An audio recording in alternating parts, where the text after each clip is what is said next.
Assalamualaikum warahmatullahi wabarakatuh. Perkenalkan, nama saya Salman Al-Farisi. Saya mahasiswa Stikes Sukabumi. Saya akan menjelaskan teori tentang Ida Jane Orlando. Story perspective Ida Jane Orlando lahir 12 Agustus 1926 di New Jersey. Terus 1958 sampai 1961 sebagai associate professor dan kemudian sebagai direktur program graduate dalam kesehatan mental dan keperawatan praktisi.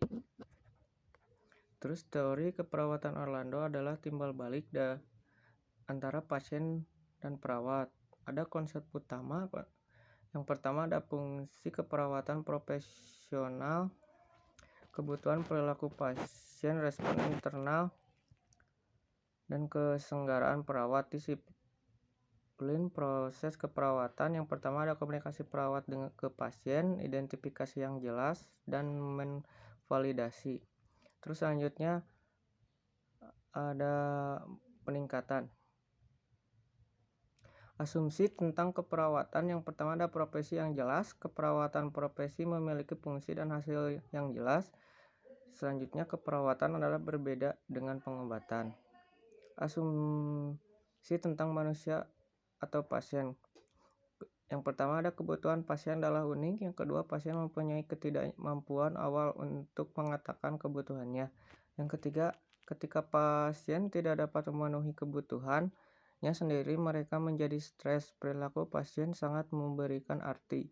Yang kelima, pasien mampu untuk berkomunikasi secara verbal dan non-verbal. Asumsi tentang perawat.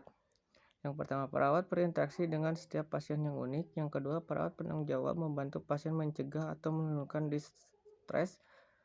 Yang ketiga, cara berpikir perawat adalah alat utama untuk membantu pasien. Yang keempat, perawat menggunakan respon otomatis. Yang kelima, seorang perawat praktisi meningkatkan refleksi diri. Terus ada kekuatan teori Orlando. Yang pertama bersifat profesional, yang kedua sederhana atau spesifik, yang ketiga adanya pengakuan ekonomi dan integritas pasien dalam memenuhi kebutuhannya, yang keempat ada memandang individu secara holistik. Terus ada kelemahan teori Orlando. Tidak mendapatkan tujuan jangka panjang, tidak dapat mengevaluasi tindakan jangka panjang. Yang ketiga tidak mengutamakan kolaborasi. Yang keempat lingkungan kurang menjadi fokus. Sekian dari teori Ida Orlando tersebut.